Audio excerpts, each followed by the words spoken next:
Já acolhendo, dando boa tarde aos nossos comentaristas políticos, Eliezer Rodrigues. Ontem, fomos só nós dois na raça, hoje está todo mundo aqui, né?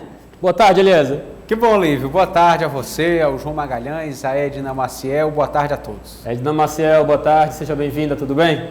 Boa tarde, Eliezer, João Magalhães, a você, Lívio, e a nossa audiência. Você está na minha lista, me abandonaste, hein? Depois a gente vai se acertar. João Magalhães também não está muito bem, não, mas boa tarde para o senhor. Seja bem-vindo, João, prazer te receber. Olá, Lívio, boa tarde para você, para a Edna, para o Eliezer Rodrigues e para o telespectador da Audio TV. Vamos ao nosso primeiro assunto desta tarde de terça-feira. O governo do estado do Piauí assinou o projeto de PPP, parceria público-privada para a conclusão da rodovia Transcerrado. O investimento é de 800 milhões de reais. A Transcerrados, uma antiga demanda dos produtores da região, compreende as rodovias PI 397 e PI 362, rota de escoamento para a produção de grãos no estado, que em 2021 teve uma safra de mais de 5 milhões e 700 toneladas, um crescimento de 5,4% em comparação à produção do ano passado. O governador Wellington Dias avalia que a parceria público-privada é o maior contrato da história do Piauí, principalmente pelo valor do investimento, a geração de emprego e renda e o impulsionamento no desenvolvimento da região. É um contrato grande pelo volume de investimento, 800 milhões. É um contrato grande pelo tamanho da obra. Estamos falando de uma rodovia que só neste contrato são 270 quilômetros. Nós estamos falando de geração de emprego, de impulsionar uma região extraordinária, a região ali do sul do Piauí, a região dos Cerrados, ali entre Bertolínia, Antônio Almeida, Uruçuí, em direção à região de Santa Filomena, Redenção do Gurgueia, Gilboés, ali, tendo Bom Jesus como cidade polo, Uruçuí do outro lado, Ribeiro Gonçalves, Baixa Grande do Ribeiro, e o mais importante, isso vai permitir que a gente tenha ainda uma condição melhor para o empreendedor. O objetivo é que a partir desse contrato a empresa tome providências para iniciar investimentos ainda este ano. Segundo a superintendente de parcerias e concessões do Piauí, a assinatura do contrato é um divisor de águas para o estado, por ser um caminho de integração para 4 cidades em desenvolvimento. Essa rodovia, ela não é só uma rodovia, ela é um caminho de integração entre 4 estados, entre áreas que hoje crescem de forma espetacular na produção de grãos. E esse trecho da Transcerrados, ele é significativo, representativo e vinha há muitos anos sendo pleito dos produtores da região. É fato que a gente sabe que o Brasil tem um problema, um gargalo com relação não só à implantação, mas também à manutenção de rodovias, mas as rodovias, de uma forma geral, elas representam nosso principal fonte, nosso principal modal de escoamento da produção. Vamos direto para o comentário da garota do ODR. Tudo aqui se inventa agora uma sigla.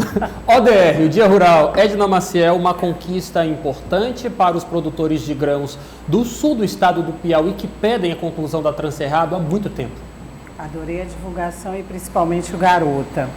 Bom, a gente sabe que é uma obra já solicitada mesmo por produtores da região, né? Como foi citado aí na matéria, muitos produtores aguardavam essa demanda, né, esse pedido, essa solicitação muito importante para o estado, né, afinal o escoamento dessa produção, e pelo que o governador e a superintendente citaram aí também, temos outros valores agregados a essa obra, né? Então, geração de emprego e renda, enfim, comercialização de vários produtos. Esperamos sim o retorno da conclusão dessa obra, um retorno positivo. João Magalhães, o retorno, como a Edna está bem frisando, se dará na conquista de políticas econômicas para o desenvolvimento do estado do Piauí. É o que se quer, é o que se espera do poder público. Sem dúvida, Lívia. É bom destacar também que trata-se de uma obra que demanda um valor de recursos muito alto, né? Historicamente, o poder público ou não foi capaz ou não teve as condições de executar tal serviço e agora encontrou uma nova forma, claro, de tentar viabilizar a construção dessa obra que é através de uma parceria público-privada. Então é essa postura que a gente espera dos nossos gestores, quando o poder público não é capaz de sozinho ir lá e viabilizar uma obra, que ele busque parceiros, porque de fato a população, e no caso específico da Transcerrados, os investidores, os produtores serão beneficiados com esse equipamento, que sem dúvida nenhuma desempenha um papel fundamental, porque vai diminuir os custos, né, da produção, vai diminuir os custos do frete, vai diminuir os custos da chegada, né, da produção agrícola lá do Cerrado Piauiense, que vai ser levada aí para os portos e para outras regiões do país. Então, sem dúvida nenhuma, é um pontapé inicial que a gente comemora e torce para que essa obra seja concluída em pouco tempo, porque sem dúvida nenhuma a população do Cerrado Piauiense será beneficiada, claro, com a diminuição dos custos para a produção e, consequentemente, para até melhorias na arrecadação, enfim. Tanto o poder público quanto a população saem ganhando bastante quando uma obra como essa é concretizada. Então, é bom lembrar que essa assinatura ela é essencial para garantir as condições de segurança jurídica para a construção da obra, e a gente fica aí no aguardo para que em breve a gente esteja comemorando aí a entrega desse equipamento à população e principalmente aos produtores lá da região. Eliezer Rodrigues, é importante mais uma vez salientarmos o volume de recursos que estão sendo, de certa forma, previstos para a conclusão da Transcerrados. 800 milhões de reais. Mesmo assim, tivemos interessados. Isso só nos mostra a importância desta obra para a região sul do estado do Piauí, para o nosso estado como um todo, mas também a possibilidade de capitalização dessa Transcerrado. Vai trazer muitos benefícios para o estado do Piauí, assim esperamos, hein, Eliezer? Com certeza, Lívio. Destacar que esse projeto colocado em prática, ele foi amplamente discutido com prefeitos, empresários da região sul do Piauí. Eu, pessoalmente, tive a oportunidade de acompanhar, de testemunhar esse trabalho liderado aí pela doutora Viviane Moura como superintendente de parcerias e concessões, e a demanda é muito grande. O escoamento de grãos é um grande potencial que tem rendido lucros ao estado do Piauí, não só ao segmento privado, mas também no que diz respeito à arrecadação de impostos ao estado, aos municípios que são ali contemplados por essa iniciativa de produção de grãos.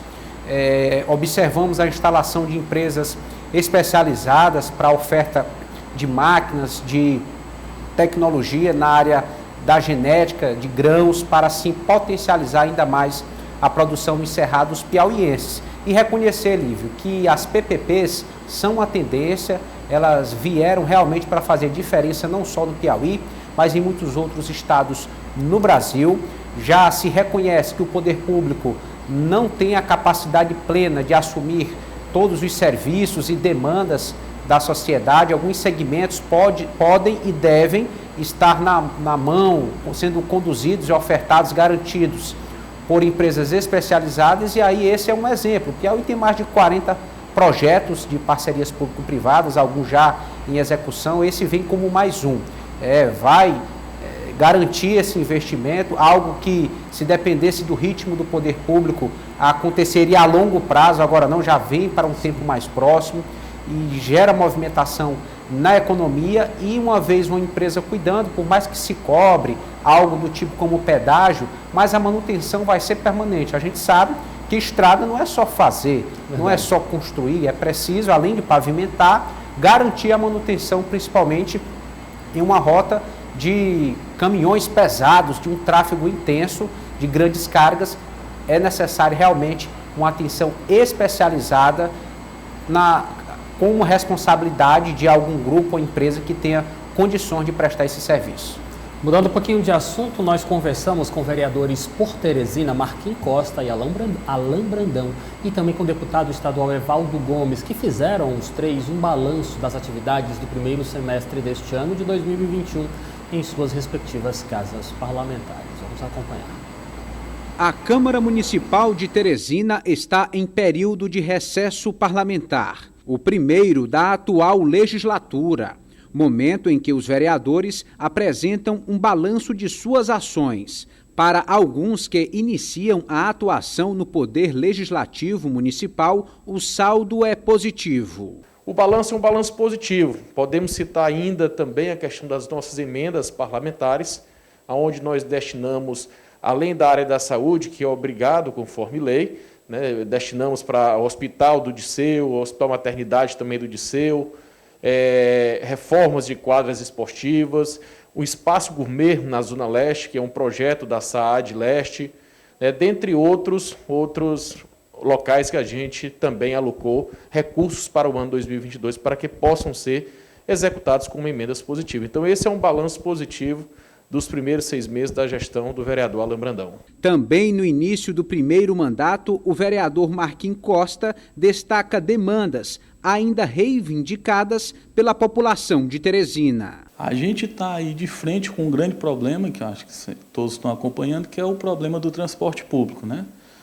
Acabou que teve a CPI, onde se terminou essa primeira parte da CPI, e semana passada a gente até esteve nos principais terminais de ônibus em Teresina, ali na Praça da Bandeira, ouvindo a população, porque nessa primeira fase da CPI a gente escutou os ex-gestores, os gestores atuais, os donos das empresas, os cobradores, os motoristas, mas eu acho que ficou faltando a gente escutar a população de Teresina, ouvir o que ela está achando, o que pode melhorar, e a gente ficou não surpreso, porque a gente já sabe essa principal reclamação, mas a gente tem que ir lá ouvir essas demandas e tentar trazer uma solução. Eu acho que todo mundo tem criticado muito o sistema, mas ninguém tem dado uma solução. E ouvir aquela população, ouvir a nossa população ali direto foi muito satisfatório. No Parlamento Estadual, também prevalece a avaliação de um semestre produtivo, mesmo com os impactos provocados pela pandemia. Eu quero destacar aí 2 projetos importantes que mexem com a vida de um segmento da sociedade, que foi a bandeira para que os professores pudessem ser vacinados, tivesse prioridade na vacina, e eu tenho certeza que a educação é fundamental na vida das pessoas, e nós levantamos essa bandeira e buscamos aprovar não só um requerimento, mas dar publicidade essa matéria, porque acho ela de grande importância. E a segunda foi o último que nós apresentamos aqui, foi aquele que pede ao governo do Estado, um indicativo de lei, que pede ao governo do Estado um auxílio combustível para mototaxista, motorista de aplicativos e mototaxistas. Eliezer Rodrigues, é sempre importante parlamentares prestarem serviço, prestarem contas do que estão fazendo em suas respectivas casas parlamentares, porque o povo quer resultados, Eliezer. Sim, é verdade, Lívio Galeno. Para todos os efeitos, são agentes públicos, têm um mandato eletivo que foi confiado pelo povo e, de alguma forma, tem que dar resultado. Esclarecer o que muitas vezes parece mal interpretado em relação à atuação dos parlamentares. Lembrar que a função primordial de um vereador, de um deputado, é criar leis e fiscalizar as ações do poder executivo. Então, nesse momento de encerramento de semestre ou de ano, geralmente eles fazem um balanço e é natural que apareçam esse tipo de ações que eles relataram aí, tanto os 2 vereadores de Teresina como o deputado Evaldo Gomes, colocando aquilo de ação que estão dentro da sua competência. É claro que o momento, como destacaram, ainda é diferente, um momento que exige uma atenção maior com a área da saúde, mas os parlamentares aí tentaram atender a outras demandas, com indicação de emendas, com a fiscalização, visita às comunidades para entender o que é prioridade nesse momento. Enfim, um primeiro semestre, de uma forma geral, considerado positivo e produtivo. Edna Maciel, mas nas falas dos 3 parlamentares nós podemos observar que parece que realmente o assunto que mais dominou as rodas de interesse público do estado do Piauí nesse primeiro semestre, transporte público. Exato, muita ansiedade da própria população, do eleitorado, para resolver essa situação, que chegou a um ponto insustentável.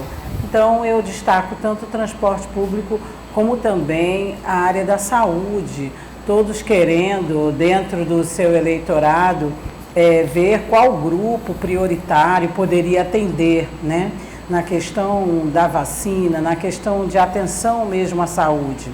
Então, nós acompanhamos aí, bem a par e passo, a CPI dos transportes e todos aguardam uma resposta, um relatório, a prática, melhor dizendo, do instrumento que é o relatório, né, que realmente essas propostas venham a público para a melhoria do transporte, que, como a gente sempre acentua, envolve outros setores indireta e diretamente, né? Porque todos nós dependemos do ir e vir para o trabalho, comercialização de produtos, prestação de serviços, cuidados com a saúde, lazer.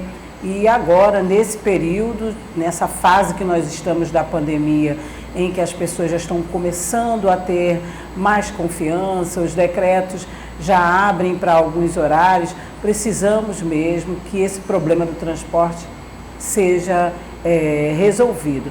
Demais é dizer que os parlamentares pontuaram mesmo, que buscaram, né, fazer o que é de sua obrigação, fiscalizar, como o Eliezer pontuou, e também atender às necessidades da população que os colocou lá na Câmara através das emendas parlamentares.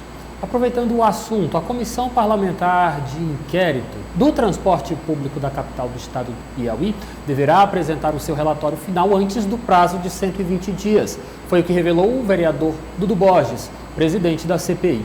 O parlamentar explicou que os membros da comissão estão atuando mesmo durante o recesso da Câmara Municipal. A promessa é de que o relatório seja apresentado com 90 dias após o início das audiências. O vereador Dudu quer apresentar esse relatório dia 11 de agosto, bem no início do retorno dos trabalhos parlamentares. João Magalhães, suas expectativas para o conhecimento público desse relatório. Muito tem se falado sobre a possibilidade de uma reviravolta, de judicialização. Suas expectativas? Olha, Lívio, pela forma como os trabalhos vêm sendo conduzidos, a gente aguarda exatamente um relatório com informações claras e suficientes para apresentar ao Poder Executivo alternativas, para apresentar ao Poder Executivo estudo que possibilite a criação de alternativas para melhorar a questão do transporte público coletivo aqui em Teresina. É bom lembrar que não é papel essencial, já que os meninos começaram a tocar um pouco também no papel do parlamento, não é papel do parlamento definir a política municipal de transporte público, é papel fiscalizar. E é isso que a CPI vem fazendo, e a expectativa para que esse relatório, é exatamente de que aponte aí os números que foram levantados no decorrer das oitivas, que traga, claro, que aponte caminhos, que demonstre ali alternativas que podem fazer o transporte público melhorar, mas é bom lembrar que esses números, essas alternativas, elas devem ser enviadas ao Poder Executivo. O Poder Executivo é que é o poder concedente do serviço, da prestação do serviço público na área do transporte coletivo aqui na capital. Então, as expectativas são boas, a gente não pode negar, não pode minimizar que a CPI fez o seu papel, ouvindo empresários, ouvindo os próprios parlamentares, ouvindo trabalhadores do sistema, ex-gestores, atuais gestores. Então, ali, nesse processo, foram apresentadas muitas informações que devem ser consolidadas, que a gente acredita que vai ser no relatório. O relatório tem totais condições de apresentar aí números reais, o que é essencial para um diagnóstico fiel da situação e, claro, aquilo que for da seara da justiça, como a questão do subsídio, que prefeitura e empresários não se entendem, provavelmente deve ser encaminhado nessa seara. Mas aquilo que a população quer, que é a melhoria do sistema, isso, sem dúvida nenhuma, precisa ser cobrado da prefeitura, e o relatório também deve caminhar neste sentido, pontuando que é o Poder Executivo Municipal o responsável, o gestor responsável pela política de transporte público aqui na capital. Já antecipando que nós temos agendada para amanhã, quarta-feira, uma entrevista com o presidente da CPI do Transporte Público de Teresina, o vereador Edilberto Borges, deve estar presente aqui ao vivo em nosso jornal Dia News, Eliezer Rodrigues, mas ele tem, de certa forma, já levantado grandes expectativas sobre o conteúdo deste relatório. Há outros veículos de comunicação, ele vem declarando que já começam a se perceber que alguns empresários não foram verídicos em seus depoimentos e de que a análise técnica tão cobrada pelos nossos comentaristas do Política do Dia, a análise técnica das folhas de pagamento, das folhas de transferência, realmente vão trazer surpresas. Quero saber a sua expectativa para a divulgação deste relatório, lembrando que Dudu do PT, Edilberto Borges é o presidente da comissão parlamentar de inquérito, mas o relator é Enzo Samuel, do PDT. Pois é, Lívio, eu acredito que esse relatório ele vem com um conteúdo bastante revelador. Lembrar que a CPI registrou depoimentos, oitivas, com todos os empresários hoje que têm contrato para prestar o serviço de transporte coletivo. A CPI coletou também reuniu uma série de documentos relativos ao sistema de transporte público, considerando esta relação da Prefeitura de Teresina com as empresas. Então, assim, até novos depoimentos ou documentos podem ser solicitados. De toda forma, acredito que algumas informações vêm de forma bombástica, esclarecimentos precisarão ainda ser apresentados, quem sabe até na Justiça. É importante que algumas informações venham à tona para que nós tenhamos realmente a ideia correta de a quem se deve essa responsabilidade de uma crise tão profunda em um sistema de transporte público ineficiente. Observamos no momento uma prefeitura omissa e estagnada e uma classe empresarial cheia de reivindicações, de lamentações, tentando sempre transferir essa culpa em relação ao que está acontecendo nessa má prestação de um serviço que é essencial. Então, acredito em um conteúdo bastante revelador que vem para tirar dúvidas, mas gostaria de reforçar aquilo que foi colocado pelo João Magalhães. A competência, a solução para a política de transporte deve partir do Poder Executivo, da Prefeitura. O que a Câmara vai fazer é melhorar as condições de uma decisão acertada ser tomada. Agora, não é responsabilidade direta do Poder Legislativo solucionar esse problema. Já é uma grande contribuição à realização dessa CPI. Vamos lá. Eu vou chamar agora o nosso próximo e último assunto desta terça-feira. Talvez tenha sido o assunto mais comentado na política piauiense hoje e também repercutiu na política nacional. Rafael, por gentileza, já pode soltar para a gente esta informação que foi pescada das redes sociais oficiais do senador piauiense Ciro Nogueira, do Partido Progressistas. Lendo para você de casa o que está aí no seu monitor, nós temos aqui a declaração de Ciro Nogueira. Acabo de aceitar o honroso convite para assumir a chefia da Casa Civil feita pelo presidente Jair Bolsonaro. Peço a proteção de Deus para cumprir esse desafio da melhor forma que eu puder, com empenho e dedicação em busca do equilíbrio e dos avanços do que nosso país necessita. João Magalhães, eu começo com você. Suas expectativas sobre agora sim confirmada a ida de Ciro Nogueira para a Casa Civil de Jair Bolsonaro? Olha, Lívio, primeiro destacar que quando um piauiense alcança espaço lá em Brasília, no Poder Federal, isso é importante para o Estado. Claro. A gente entende que um piauiense terá sempre um olhar diferenciado para o seu Estado. E principalmente quando se trata de um político experiente, que tem serviço prestado ao povo piauiense. Portanto, quando um piauiense ganha esse destaque lá em Brasília, o natural é que ele transforme sua influência em benefícios para a população aqui do estado do Piauí. Então, esse é um fato político que o Piauí deve comemorar. Tanto é que o próprio governador Wellington Dias e outros líderes que hoje fazem oposição, né, à atuação do senador Ciro Nogueira, consideram isso um ponto positivo. Agora, já no que diz respeito ao cenário político nacional, é bom lembrar que a gente tem aí agora, de fato, o centrão na principal cadeira, no principal ministério do governo federal. É bom lembrar que o Ministério da Casa Civil é exatamente o responsável por pautar e cobrar ações dos outros ministérios. Então ele tem uma gerência muito grande sobre a questão orçamentária, por exemplo, porque é um ministério que pauta ações e que cobra o andamento dos projetos. É um ministério que se relaciona também diretamente com o Congresso, acompanha a pauta de votações no Parlamento.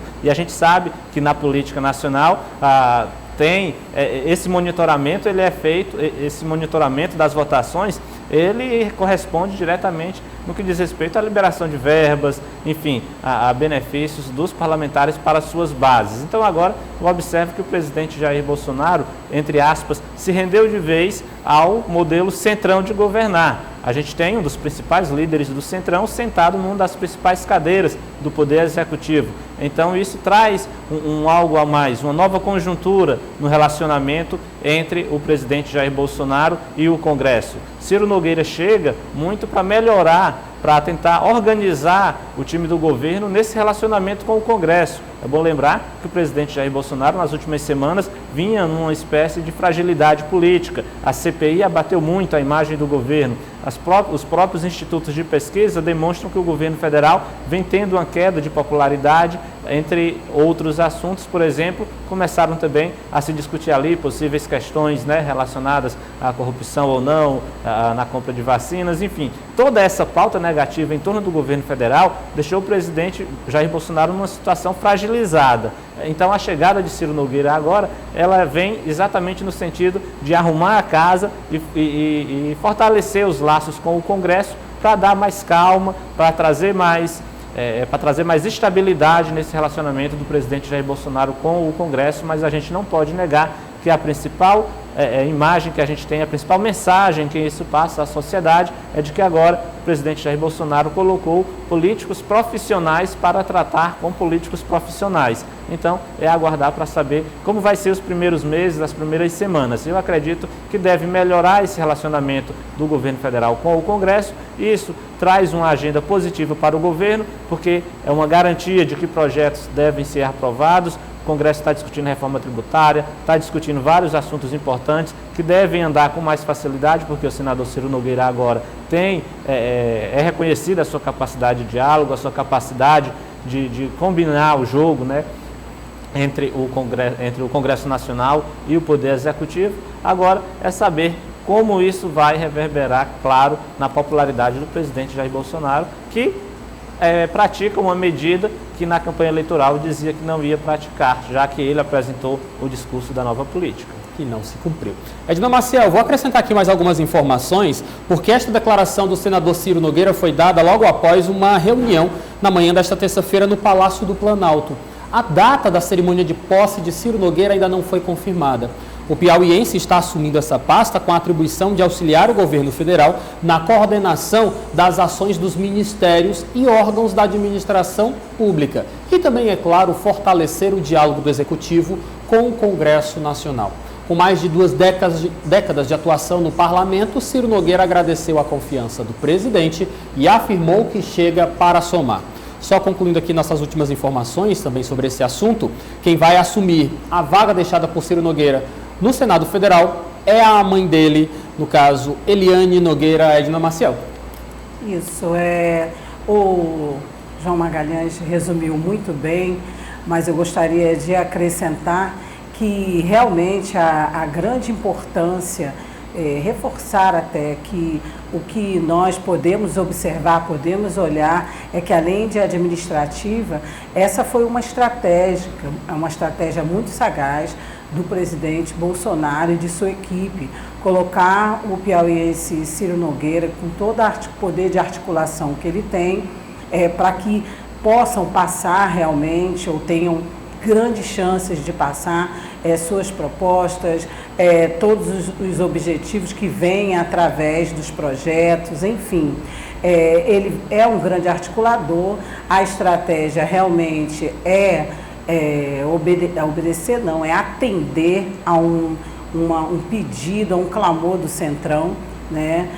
Realmente as repercussões foram em nível nacional e até internacional dessa mudança, que vai ter uma mudança não só na Casa Civil, uma das mais importantes, dos ministérios mais perto, mais centralizados, mas vamos dizer próximos ao presidente Bolsonaro.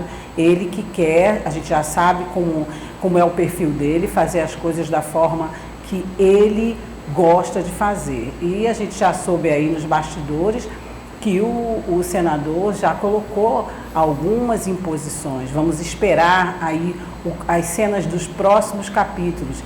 Já tivemos também aí rodando na internet vídeos com o presidente falando, dando negativas à questão do Centrão, a se render ao Centrão, mas também já tivemos, como ele às vezes volta atrás, já tivemos aí a divulgação de vídeos, aliás, entrevista mesmo dele ao meio de comunicação, que também repercutiu, dizendo que sim, se o senador Ciro falou alguma coisa, fez alguma crítica em relação a ele, a sua política, agora nós estamos em outra fase, outra etapa, como o presidente diz.